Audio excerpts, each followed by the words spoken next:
y a un symbole finalement très sympathique à retrouver ici. Alors d'abord le déplacement virtuel sur Bruxelles. C'est vrai que Solvay c'est une entreprise qui est née à Bruxelles il y a 150 ans, un petit peu plus, même 155 ans.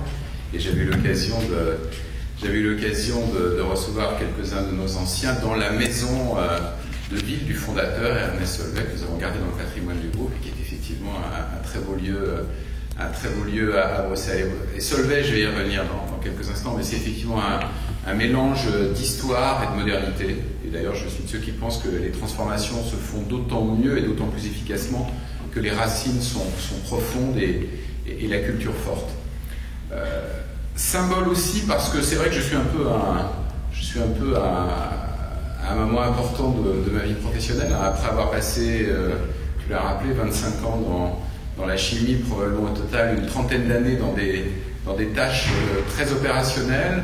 J'ai décidé, c'est quelque chose que j'avais décidé d'ailleurs depuis quelques années, de m'engager dans une autre étape dans laquelle je serais moins opérationnel, mais j'avais envie de continuer à contribuer à des histoires d'entreprise, mais avec un mode de fonctionnement un petit peu différent, non exécutif comme on dit.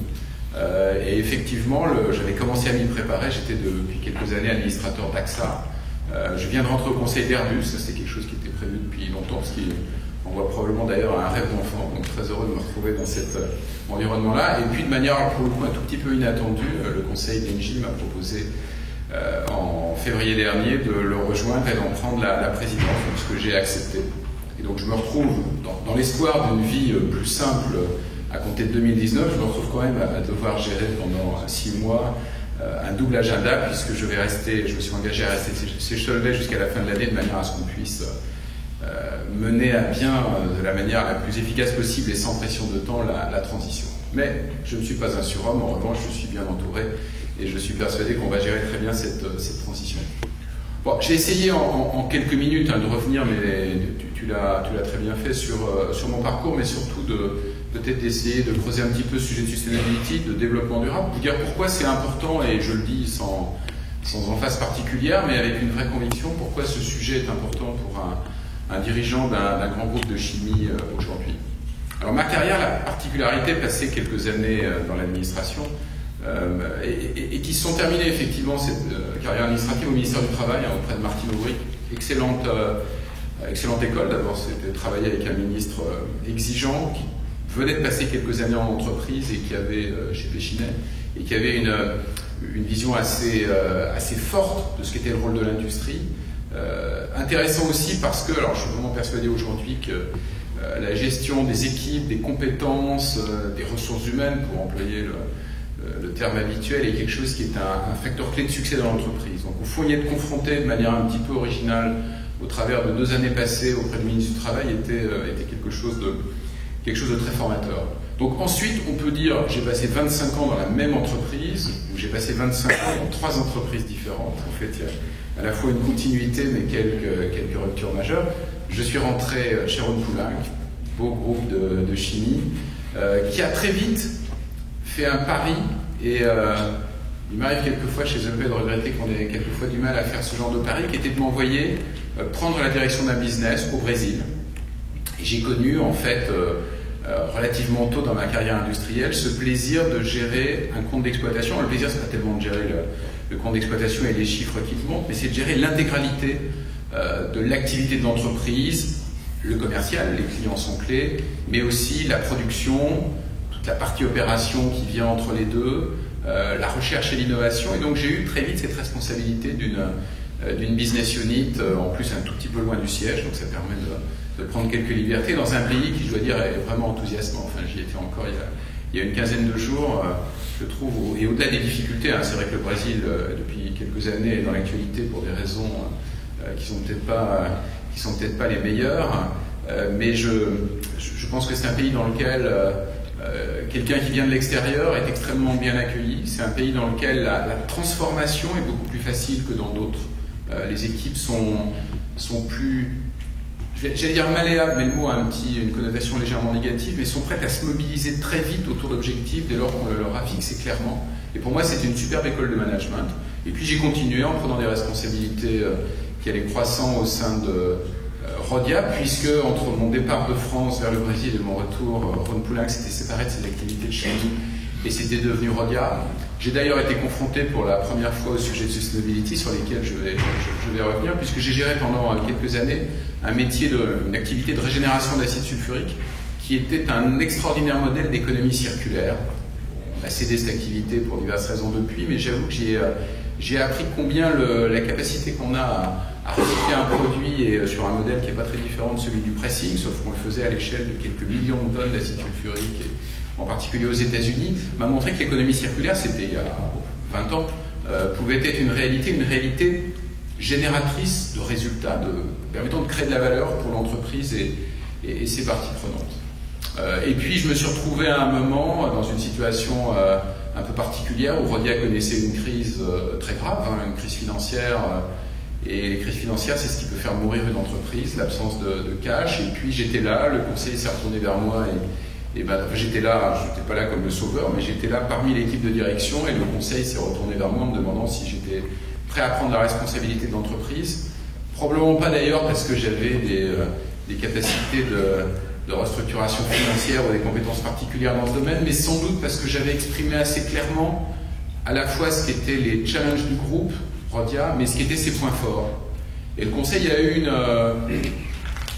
une décision qui n'était pas simple. Je pense qu'on aurait pu aller chercher d'autres types de profils pour mener à bien ce retournement, mais le conseil a eu le sentiment que quelqu'un connaissant bien l'entreprise, imprégné de ses savoir-faire, de ses valeurs, était sans doute celui qui pouvait apporter l'ingrédient indispensable pour relancer la machine, qui était un peu d'argent, mais avant l'argent, c'était la confiance. La crise de Rhodia des années 2000, pour ceux qui en ont entendu parler, pas les plus jeunes d'entre vous, mais les plus anciens, c'était vraiment une crise de confiance généralisée. Et je pense qu'effectivement, j'ai réussi, avec une équipe déterminée et solide autour de moi, à recréer cette confiance. Et l'aventure s'est bien terminée, puisqu'un jour, mon prédécesseur chez Solvay m'a invité à dîner un soir à Paris, petite surprise pour moi, je connaissais mais d'un peu loin, pour me dire, non pas entre la poire et le fromage, je me sentais un peu impatient, mais plutôt avec l'entrée, et si on faisait quelque chose ensemble? On a l'impression que nos deux entreprises sont complémentaires.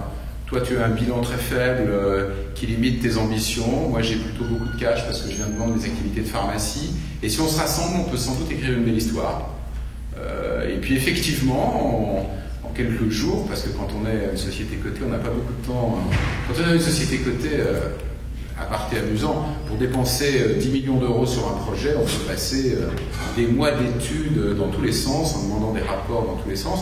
Quand on vous fait une offre sur une entreprise qui vaut 7 ou 8 milliards, vous avez 15 jours pour vous décider, vous avez 3 personnes autour de vous que vous pouvez mettre dans la confidence, et quelque part, l'instinct joue un rôle tout aussi important que l'analyse économique. Je ferme cette parenthèse. Et c'était le début d'une étape passionnante. Donc je me suis retrouvé à la tête d'une entreprise qui a une longue histoire. Rhodia, finalement,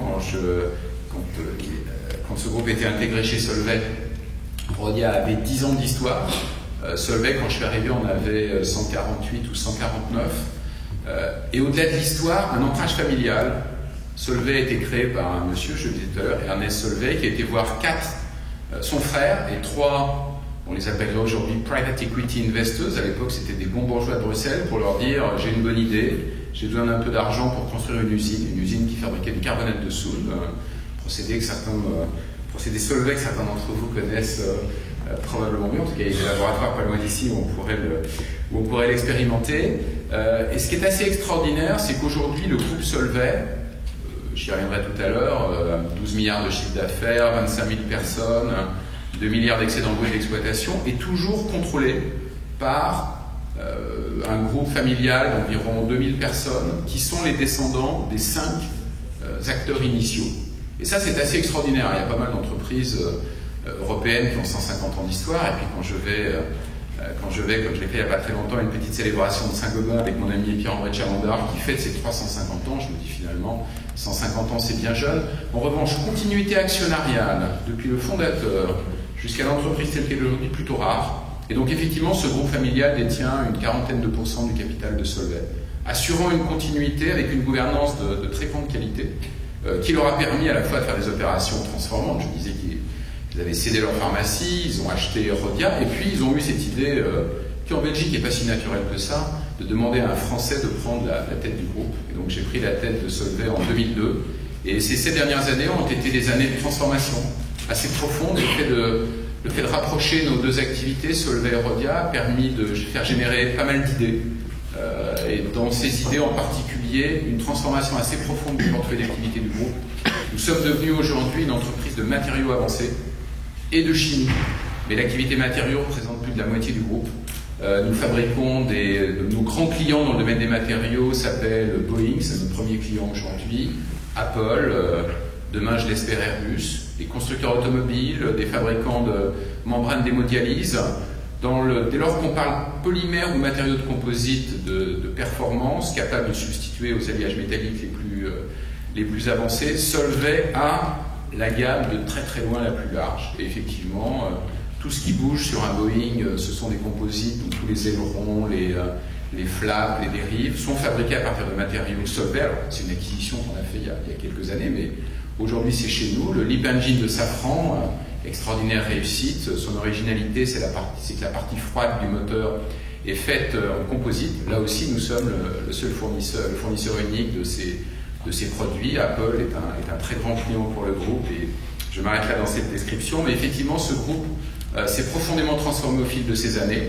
L'autre moitié de nos activités, c'est pour une moitié, donc au total un quart, des formulations tensioactifs, polymères, utilisés dans des métiers, utilisés autour d'une compétence qui est la chimie des surfaces, et avec des applications dans des métiers aussi divers que la cosmétique, la détergence, l'exploration pétrolière et gazière, la formulation agrochimique et j'en passe. Et puis, le dernier cas, Goodall Soda Ash, on continue effectivement à être le numéro 1 mondial du carbonate de soude, c'est le produit sur lequel Solvay a démarré ses activités il y a un petit peu plus de 150 ans et nous sommes également le leader mondial de l'eau oxygénée, produit qui sert à faire beaucoup plus de choses qu'à soigner les bobos.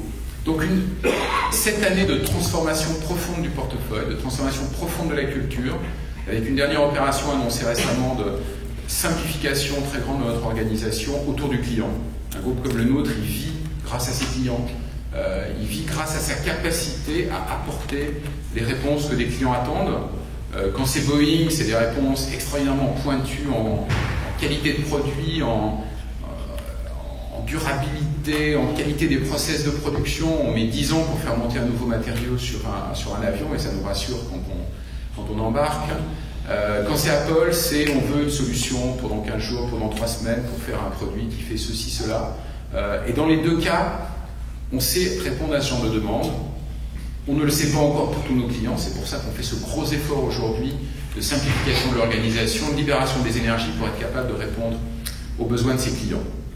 Et puis, je vais effectivement, autour de la fin de l'année, laisser ce groupe dans les mains d'un nouveau dirigeant qui aura autant de défis que j'en ai eu à lever, peut-être même plus, probablement plus, parce que le monde est plus complexe, mais avec le sentiment d'avoir effectivement, dans cette période, jeté les bases de ce que sont les 150 prochaines années du groupe, ce qui était un peu la mission que de manière finalement assez claire, les actionnaires familiaux m'avaient confié quand je suis arrivé en me disant nous on n'est pas là pour faire un profit rapide et vendre, on est là, je commence déjà à aborder le dernier thème que tu as suggéré, nous on est là avec une vision que nous sommes des actionnaires de long terme, je dirais même perpétuel d'un groupe comme Solvay, ce qui veut dire que notre ambition c'est de transmettre à nos enfants dans 10, 20 ans, un bout du capital d'une société qui s'appellera Solvay, qui fera de la chimie ou des choses qui ressemblent à de la chimie, mais qui, dans ses métiers, sera un leader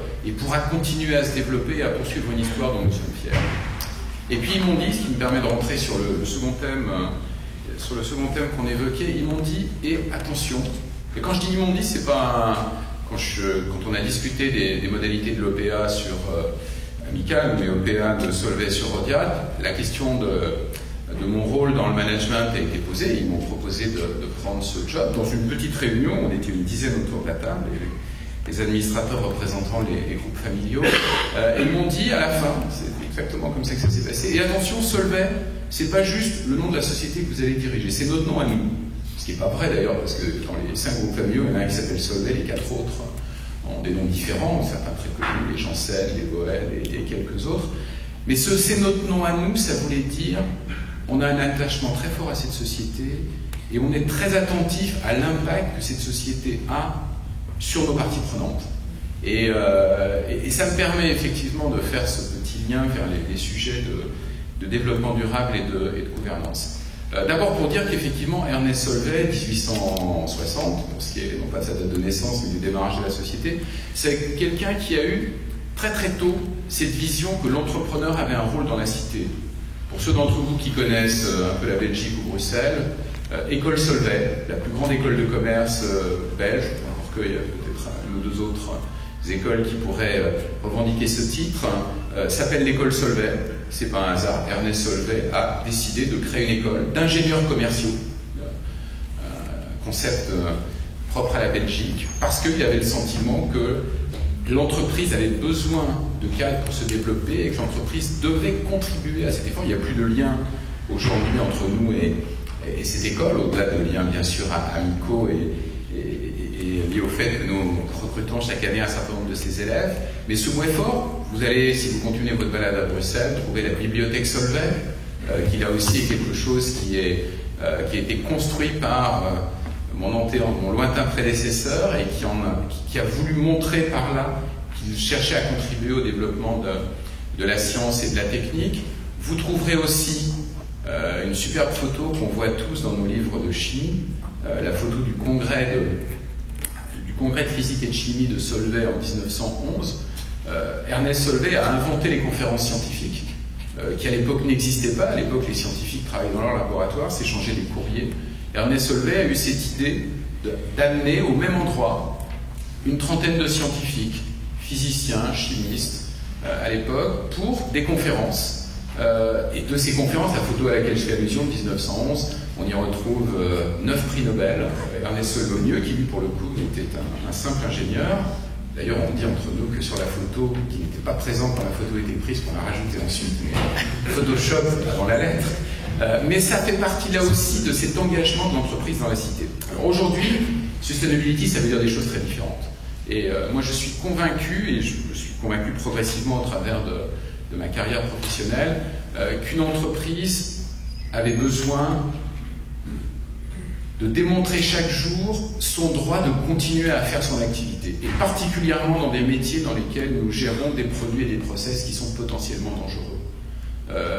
Et ça, c'est quelque chose qui est très ancré dans l'esprit des chimistes. C'est quelque chose qui a malheureusement été renforcé par un accident qu'on a tous en tête, qui est Bhopal, qui a vraiment été un moment de prise de conscience et un tournant dans l'histoire de la chimie mondiale, et nous nous sommes dit collectivement à ce moment-là que nous devions gérer nos process et nos produits d'une manière extrêmement différente. Un certain nombre de démarches touchant à la sécurité des personnes, à la sécurité des sites, qui ont été le cœur de nos démarches de développement durable.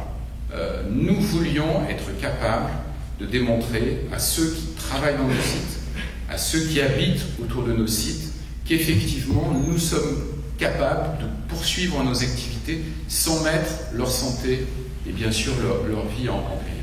Et ceci a amené vraiment à une remise en question profonde d'un certain nombre de process. Et puis après, nous avons eu, vous l'avez perçu vous aussi en tant que consommateur ou en tant que citoyen, de gros challenges qui continuent aujourd'hui sur l'impact de nos produits pour la santé, avec des questions qui nous sont posées par nos parties prenantes, qui sont des questions, pour la plupart légitimes, auxquelles nous devons répondre. Donc là aussi, prise de conscience de cette nécessité d'être capable de répondre aux besoins de nos parties prenantes, et nous avons rajouté un cercle à ces démarches, qui ne s'appelait pas encore développement durable. Et puis, nous nous sommes aperçus que les sujets sociaux devenaient complexes. Nous opérons dans beaucoup de pays, dans des environnements qui sont extrêmement divers, et ceci s'est rajouté pour constituer un ensemble qui, j'allais dire, il y a 4 ou 5 ans, dans l'histoire de Solvay, constituait un corps d'engagement et de doctrine qui est fort. Si je reprends l'exemple de la sécurité au travail, Solvay est un groupe dans lequel nous avons chaque année une quarantaine d'accidents du travail qui conduisent à un arrêt de travail. Dans un groupe qui a 200 sites dans le monde, ça veut dire qu'il y a 3 sites sur 4 dans lesquels il n'y a pas un accident avec arrêt dans les... Pour autant, je ne crie pas victoire. Nous avons chaque année un accident sévère, et pour dire les choses simplement, un accident mortel. C'est pas quelque chose qui me... Je suis content de la statistique des 40, l'accident mortel, c'est évidemment l'accident... Bien sûr, je compte dans nos statistiques tous ceux qui travaillent sur nos sites, que ce soit des personnels du groupe ou des personnels de sociétés extérieur. Toutes les fois qu'il y a un accident avec arrêt dans le groupe, je reçois un mail. Le directeur du site, partie de nos procédures, m'envoie un mail pour m'expliquer ce qui s'est passé. Un accident mortel, c'est une présentation au conseil d'administration. Tout accident, pour nous, est le début d'une démarche de progrès, même si c'est quelqu'un qui se casse la figure en descendant de l'estrade. On se demande s'il était distrait, s'il téléphonait, si la marche était mal dessinée, s'il n'était pas visible. Enfin, l'accident le plus banal se traduit par une recherche. Je ne vais pas vous faire un cours sur la sécurité, mais simplement par cet exemple-là, un petit peu spécifique à nos métiers, vous dire combien nous prenons ces démarches de sustainabilité au sérieux. Mais on a connu un grand tournant. Et le grand tournant, c'est que nous nous sommes aperçus, j'en discutais tout à l'heure au premier rang avec l'une d'entre vous, nous nous sommes aperçus que cette demande pour une économie plus durable crée d'extraordinaires opportunités pour nous. D'extraordinaires opportunités de business, parce que nous développons des produits, des solutions qui répondent aux besoins de ces clients. Je vous parlais tout à l'heure de notre présence dans des matériaux avancés, dans l'aéronautique ou dans l'automobile. Nous avons une offre de produits qui répond très bien à l'évolution vers une mobilité plus durable. Nos matériaux permettent d'alléger des voitures, permettent d'alléger des avions, permettent de fabriquer des batteries qui sont utilisées pour développer des véhicules électriques. Et nous avons pris conscience que cette tendance qui me semble aujourd'hui très fortement inscrite dans l'économie mondiale est une tendance qui est créatrice potentiellement d'opportunités pour nous, à nous de les saisir. Et cette rupture, c'est pas juste un message de com sympa. Je n'ai pas une réunion client aujourd'hui, quel que soit le secteur dans lequel les sujets de sustainability ne soient pas au cœur des débats. Bien sûr dans l'automobile, bien sûr dans l'aéronautique. Nous servons le secteur minier. J'ai été visiter il y a quelques mois une très grande mine de cuivre dans le sud-ouest des États-Unis. Là aussi, les sujets de sustainabilité étaient au cœur du débat. Je rencontrais le patron d'Unilever il y a aussi quelques mois, Paul Polman. Là aussi, qui est un de nos grands clients, là aussi, ces sujets sont au cœur du débat. Aujourd'hui, nous avons vraiment la conviction que pour un groupe comme Solvay, le fait d'avoir des engagements, une politique de sustainability est quelque chose qui est une différenciation. Alors je ne dis pas une différenciation, on n'est pas tout seul à faire ça et on n'est pas le gentil parmi les méchants. Tous mes collègues du secteur vous diraient des choses voisines, et je ne dis pas qu'on fait mieux que les autres, mais je dis qu'on le fait avec une grande force de conviction et avec la conviction que nous allons non seulement emporter nos équipes et leur motivation grâce à ces politiques, mais aussi nous allons générer des opportunités de business. Et donc pour nous, c'est vraiment quelque chose qui s'inscrit au cœur de notre stratégie. Ce qui me permet de faire un petit lien avec la seconde question qui est posée sur au fond, plus que la gouvernance, les buts ultimes de l'entreprise. Nous sommes assez convaincus chez Solvay, ou je suis assez convaincu d'ailleurs à titre personnel, j'essaie d'emporter un bout de cette conviction dans mes nouvelles fonctions, que l'entreprise, elle travaille pour ses parties prenantes au sens large.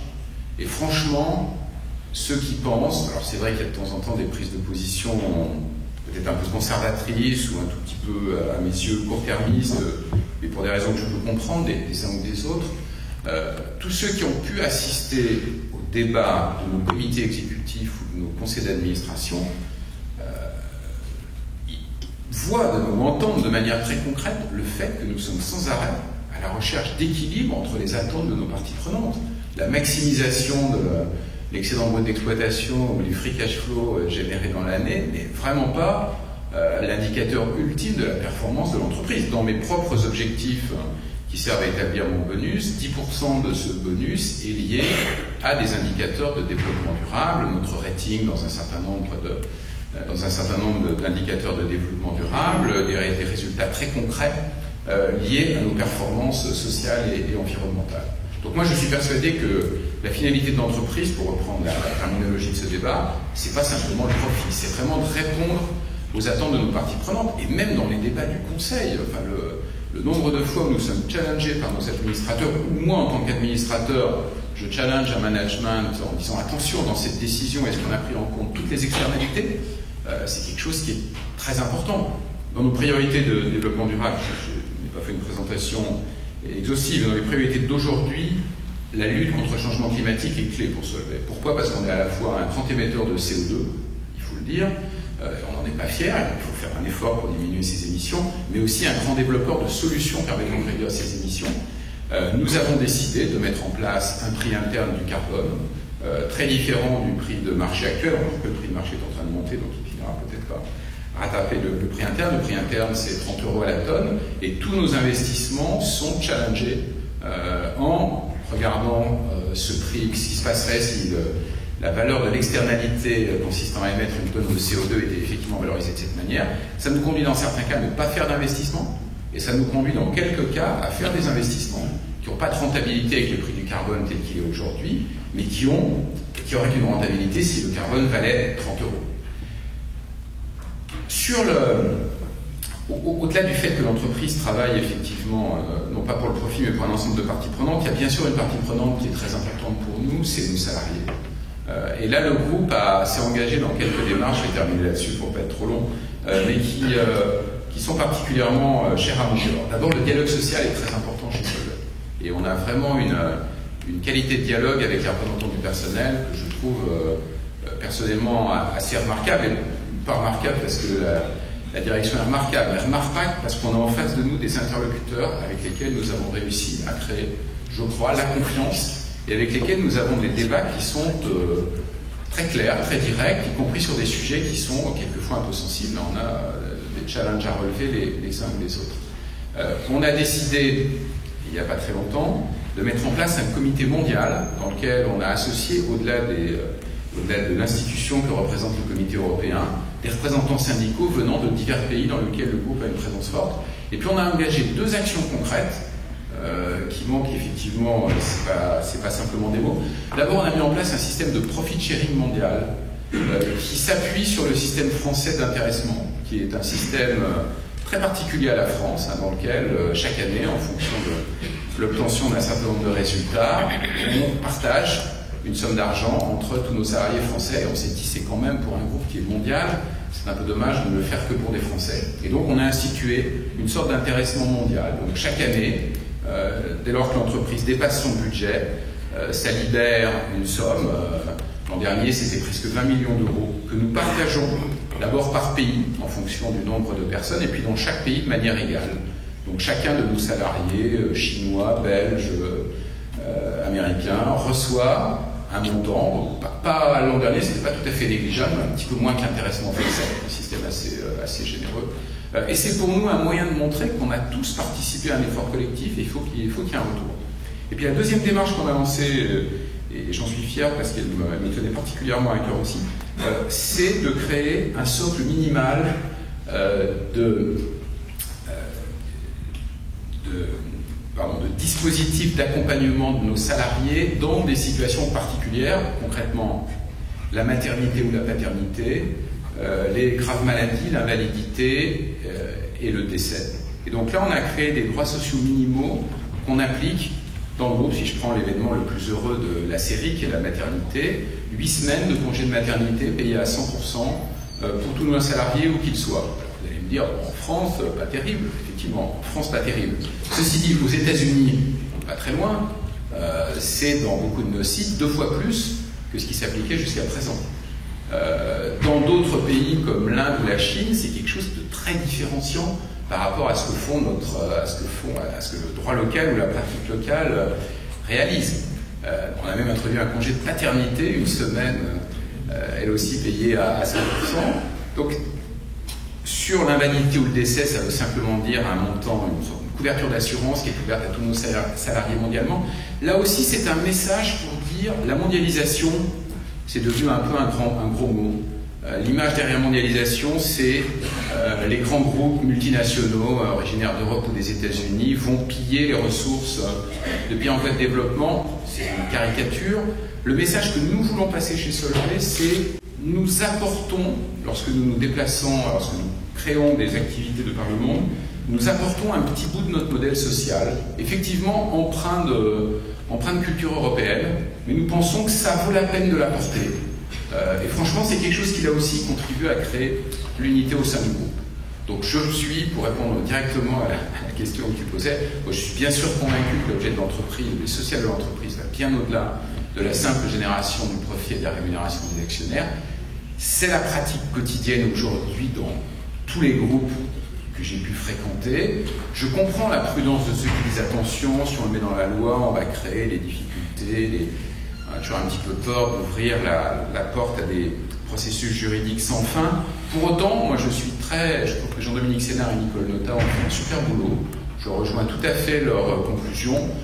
Je suis pas sûr que Solvay va transformer c'était le droit belge, donc l'opportunité ne nous serait pas offerte, mais je ne sais pas s'il faut qu'on se transforme en entreprise de mission, mais en tout cas, je suis persuadé que la manière dont nous gérons cette entreprise, la manière dont le conseil d'administration, la manière dont nos actionnaires de long terme, ces groupes familiaux que j'évoquais tout à l'heure, regardent un groupe comme Solvay, nous pousse très très naturellement dans cette direction. Et je vous remercie de votre attention.